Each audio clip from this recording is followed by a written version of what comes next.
गांव में तो सब जगह अकाल की परिस्थिति हो गई है। लगता नहीं कि अब इस गांव में ज्यादा दिन रुकना उचित होगा।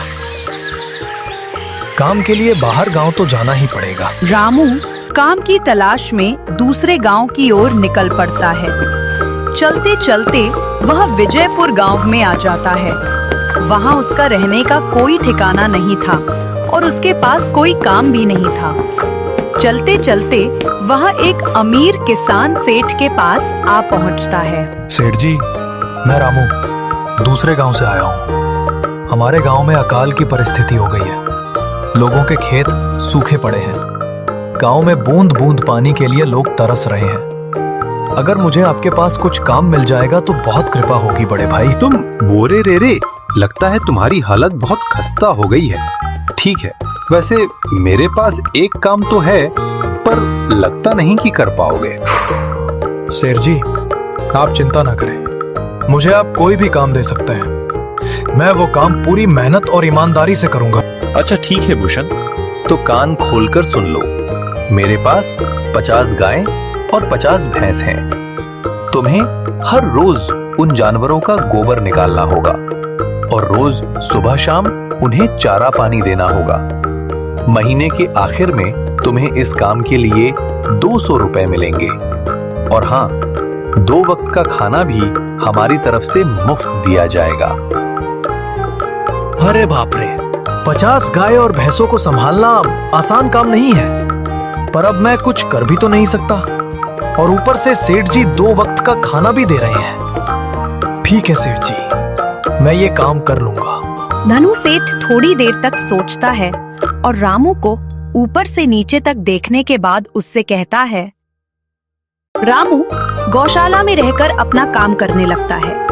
वह रोज जल्दी उठकर गाय और भैंसों का गोबर निकालता, उन्हें चारा डालता और समय पर पानी भी पिलाता था। हर रोज रामू अपना काम ईमानदारी और पूरी मेहनत से करता था। सेठ को भी रामू का काम बहुत पसंद आने लगा, क्योंकि वह अपना काम सफाई से करता था। एक दिन जगत सेठ भूषण को बुलाकर उससे बोलता है। रामू, मुझे तुम्हारा काम बहुत पसंद आया है। तुम गाय और भैंसों का अच्छा ख्याल रख रहे हो, इसलिए दूध की गुणवत्ता भी बढ़ गई है और गाय पहले से ज्यादा दूध भी दे रही है। इसलिए मैं आज से तुम्हारी तनख्वाह बढ़ाकर पूरे 400 रुपए कर रहा हूँ। आपका बहुत बहुत धन्यवाद सेठ जी। कुछ दिन ऐसे ही बीतने लगते हैं। रामू जगत सेठ के पास बहुत मेहनत और ईमानदारी से काम करता है। धीरे धीरे रामू के पास अच्छा खासा रुपया जमा हो जाता है, जिससे वह अपने लिए छोटा सा रहने लायक एक कुटिया बनवा लेता है। उस गौशाला में सोकर तो नाक से गोबर की गंध अभी भी नहीं जा रही। अब आखिरकार मुझे अपने घर में चैन से सोने को तो मिलेगा। तब से रामू धनु सेठ के पास गौशाला में काम करने आता और 2 वक्त का खाना खाकर अपने घर सोने के लिए चला जाता था। कई साल ऐसे ही बीत जाते हैं। रामू की मेहनत के कारण उसके पास अच्छा खासा रुपया जमा हो जाता है। एक दिन रामू सेठ से बोलता है। सेठ जी, आजकल गांव में चोरी की समस्या बहुत बढ़ गई है और मेरे पास कुछ रुपए भी जमा है जो मैंने अपने घर में रखे हुए हैं। पर मुझे उन पैसों की चोरी की चिंता हो रही है। आपको तो पता है कि मैं दिन भर आपके पास ही काम करता हूँ और सिर्फ रात में ही घर सोने जाता हूँ। इसलिए मुझे रोज उन पैसों की चोरी की चिंता सताती है। हाँ रामू, तुम बात तो बिल्कुल सही कह रहे हो। आए दिन गांव में नए नए चोरी के किस्से सामने आ रहे हैं और दिन भर तो तुम्हारा घर खाली ही रहता है, तो चोरी होने की संभावना तो जरूर है। धनु सेठ थोड़ी देर सोचता है और फिर राम से कहता है। देखो रामू, ऐसे समय में तो गांव में एक ही जगह है जहां पर तुम्हारा धन सुरक्षित रह सकता है, और वो है जमींदार का घर। क्या जमींदार का घर? हाँ रामू, इस गांव की जमींदार बहुत ईमानदार और दयालु है। ऐसा मैंने कुछ लोगों से सुना है और उनके घर पर बहुत सारे पहरेदार भी हैं, तो चोरी होने की संभावना बहुत कम है। तुम अपने पैसे उनके पास रख सकते हो। अच्छा, ऐसा है क्या सेठ जी? ठीक है, फिर आज ही मैं जमींदार जी से मिलकर बात करता हूँ और उन्हें अपनी समस्या बताता हूँ। उस दिन रामू जमींदार जी के घर उनसे बात करने जाता है। नमस्ते जमींदार जी। अच्छा रामू, बोलो तुम्हारा क्या काम है मेरे पास? मैं रामूधन सेठ के यहाँ काम करता हूँ। कुछ साल पहले ही मैं दूसरे गांव से यहाँ आया हूँ। जमींदार जी, मैं सालों से जगत सेठ के पास काम कर रहा हूँ और मैंने कुछ रुपए भी जमा कर लिए हैं। पर बात यह है कि गांव में चोरी की समस्या बहुत बढ़ गई है, तो मुझे अपने रुपए घर में रखने से डर लग रहा है। अच्छा, कितने रुपए जमा किए हैं तुमने? जमींदार जी, यही कोई 5 से होंगे मेरे पास। मैंने आपकी ईमानदारी के बारे में लोगों से बहुत सुना है, इसलिए मैं अपनी रकम आपके पास कुछ वक्त के लिए रखने आया हूँ। वाह, ये तो बड़ी रकम है। हाँ रामू, तुमने बिल्कुल सही सुना है। ये पूरे 500-800 है। आप गिनकर देख लीजिए जमींदार जी। गिनने की क्या जरूरत है? तुम तो जगत सेठ के आदमी हो, मुझे तुम पर पूरा विश्वास है। आपका बहुत बहुत धन्यवाद। अब मुझे चोरों का कोई डर नहीं है, क्योंकि मेरे पैसे सुरक्षित हाथों में हैं। अरे रामू, कोई बात नहीं। धन्यवाद तो मुझे बोलना चाहिए, जो तुम मेरे पास आए अपने रुपए रखने के लिए। रामू अपने पैसे जमींदार को देकर अपने घर चला जाता है। ऐसे ही रामू ईमानदारी और मेहनत से जगत सेठ के यहाँ काम कर रहा था। देखते ही देखते 2 साल ऐसे ही बीत जाते हैं। एक दिन रामू सोचता है, अब बहुत साल हो गए जगत सेठ के यहाँ काम करते हुए। वैसे सेठ जी तो बहुत अच्छे इंसान हैं, पर सोच रहा हूँ कि खुद की जमीन लेकर उस पर मेहनत करूं, तभी मैं बड़ा आदमी बन सकता हूँ। अब जो मेरे पास थोड़े कुछ पैसे हैं और जो जमींदार के पास कुछ पैसे संभालने के लिए दिए हैं, वो जमा करके थोड़ी जमीन खरीद लूंगा। आज ही जमींदार से मिलने जाता हूँ और अपने रुपए मांगता हूँ। ये सोचकर रामू जमींदार जी के घर चला जाता है। जमींदार जी, मैं अपने रुपए वापस लेने आया हूँ। आपके पास मैंने 5,800 रुपए दिए थे संभालने के लिए। अरे भाई साहब, मैंने पहचाना नहीं आपको। वैसे कौन हो आप? अरे जमींदार जी, मैं रामू हूँ। पिछले साल मैंने आपको पैसे संभालने के लिए दिए थे, याद आया कुछ? अरे भाई साहब, मेरे पास कितने सारे लोग आते जाते हैं पैसे रखने के लिए, और सभी के साथ मेरा अच्छा व्यवहार होता है। जमींदार जी, ये आप क्या बात कर रहे हैं? आपकी ईमानदारी देखकर ही मैंने आपको पैसे दिए थे संभालने के लिए, और आप अब ऐसी बातें कर रहे हैं। कृपया करके मेरे पैसे मुझे वापस कीजिए। वैसे आपके पास कोई कागजात हैं क्या? क्योंकि मैं हर व्यक्ति से कागज पर ही व्यवहार करता हूँ। किसने कितने पैसे दिए, किसके कितने पैसे रखे हैं, सबका व्यवहार रहता है मेरे पास। मैं ईमानदारी से ही काम करता हूँ, इसलिए तो तुमसे मैं डॉक्यूमेंट्स मांग रहा हूँ।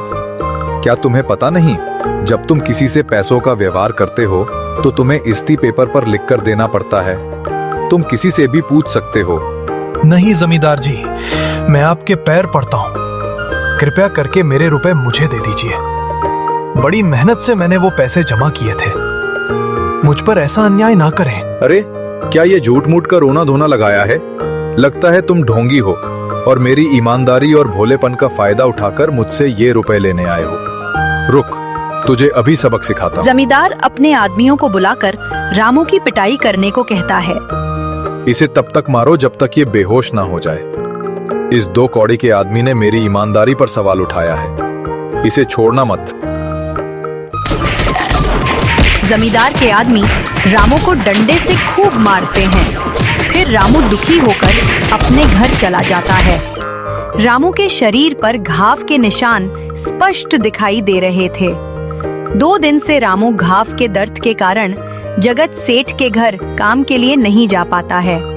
इसलिए अगले दिन जगत सेठ रामू के पास आ जाते हैं। वह देखते हैं कि रामू खाट पर सो रहा है और वह बड़ा ही चिंता में नजर आ रहा है।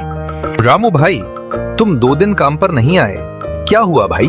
तबीयत ठीक है ना तुम्हारी? कुछ समस्या है क्या? सेठ जी, आप खुद यहाँ आए हो। आप खबर भिजवाते तो मैं खुद चलाता। क्या हुआ है तुम्हें? जगत सेठ, क्या बताऊं? जिस जमींदार के पास पिछले साल मैंने अपने पैसे संभालने को दिए थे, वो आज मुझे पैसे वापस नहीं करना चाहता। वो बहुत लालची इंसान है। वो लोगों को ठग रहा है, और जब मैंने बाद में गिड़गिड़ाना शुरू किया तो उसने डंडे से मारकर मेरी पिटाई करवा दी और मुझे वहां से धक्के मारकर निकाल दिया। अरे बाप रे, ये तो बड़ा ही गंभीर विषय है। मैंने तो जमींदार के बारे में अच्छा ही सुना था, पर मुझे भी नहीं पता था कि वो इंसान इतना गिरा हुआ है। तभी मैं सोचूं, हर साल उसकी संपत्ति इतनी ज्यादा कैसे बढ़ रही है। मुझे माफ कर दो राहु, मैंने ही तुम्हें जमींदार के पास जाने को बोला था। नहीं जगत सेठ, आप तो मेरा अच्छा ही सोच रहे थे। ये तो उस जमींदार का लालच है। अब लगता नहीं मेरे पैसे उस जमींदार से वापस मिलेंगे भी। रामू, मेरे पास एक तरकीब है जिससे मैं तुम्हारे पैसे तुम्हें वापस दिला सकता हूँ। जगत सेठ रामू के कान में सारी तरकीब बताता है। ठीक है सेठ जी, हे ऊपर वाले, ये तरकीब कामयाब होने दीजिए। अगले दिन जगत सेठ बहुत सारे पैसों को एक सूटकेस में भरकर खुद जमींदार के घर जाता है। नमस्ते जमींदार जी। अरे जगत सेठ, आप आज आप खुद यहाँ? बोलो भाई, इस गरीब के घर कैसे आना हुआ? हमारा तो ये सौभाग्य है कि आप जैसे धनी आदमी के चरण हमारे घर में लगे हैं। अरे जमींदार जी, आप तो मुझे अब लज्जित कर रहे हैं। वैसे मैं कुछ महीनों के लिए दूसरे राज्य में व्यापार करने जा रहा हूँ। मैं ये लगभग 10 लाख लाया हूँ। मुझे डर है कि कहीं ये चोरी ना हो जाए। क्या आप मेरे सारे पैसे अपने पास संभाल कर रख सकते हैं? आपके सिवाय इस गांव में और किसी पर भरोसा नहीं कर सकता। अरे जगत सेठ, ये भी कोई पूछने की बात है? मेरे पास आपके पैसे बिल्कुल सुरक्षित रहेंगे। आप निश्चित होकर व्यापार करने जा सकते हैं। इस बार तो बड़ी मछली हाथ लगी है। बार बार ऐसा मौका नहीं मिलता। भारी माल हाथ में लगने वाला है। तभी वहाँ पर रामू आ जाता है। अरे रामू, तुम? अच्छा हुआ तुम आ गए। मैं तुम्हारे पास ही आने वाला था। मुझे माफ करना, उस दिन तुम्हें पहचान नहीं पाया। इतने सारे लोग मेरे पास आते हैं तो जरा परेशानी होती है, पर मैं अपनी बातों का बड़ा पक्का हूँ। हाँ रुको, मैं तुम्हारे सारे पैसे अभी देता हूँ। जमींदार रामू के सारे पैसे उसे लौटा देता है। माफ करना रामू, मेरे आदमियों ने तुम्हारे साथ उस दिन बदतमीजी की। मैं आज ही उनको काम से निकालता हूँ। रामू बिना कुछ बोले वहाँ से चला जाता है। अरे क्या बात है जमींदार जी, आप तो अपनी बातों के बहुत पक्के हैं। तो ठीक है, मैं अपने सारे पैसे आपके पास रख सकता हूँ। जगत सेठ इतना बोल ही रहा था कि तभी वहाँ जगत सेठ का नौकर आ जाता है। मालिक, अब आपको बाहर के राज्य में जाने की कोई जरूरत नहीं है। अभी अभी व्यापारियों का संदेश आया है और उसने कहा कि वो खुद हमारे गांव आ रहे हैं। अरे ये तो बहुत बढ़िया बात हुई। अब मुझे इतनी दूर नहीं जाना पड़ेगा। सुन रहे हो जमींदार जी, व्यापारी यहाँ आ रहे हैं। अब मुझे नहीं लगता कि ये पैसे आपके पास रखने का कोई मतलब होगा। चलो, आपका बहुत बहुत धन्यवाद। आपने इतनी ईमानदारी दिखाई मुझे। हाँ, पर अगली बार जरूर आपके पास ही आऊंगा। ऐसा बोलकर जगत सेठ और उसका नौकर वहाँ से अपने पैसे लेकर चले जाते हैं। धी तेरी की, ये क्या हो गया? ये 500 तो चले गए और जो रामू के 5,800 रुपए हड़प लिए थे वो भी चले गए।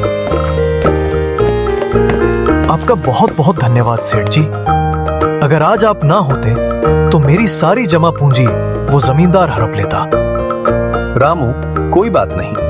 जो व्यक्ति मेहनत और ईमानदारी से कमाता है, ऊपर वाले उसका कभी बुरा नहीं होने देते, और जो हराम की कमाई का खाता है, उसका कभी अच्छा नहीं होने देते।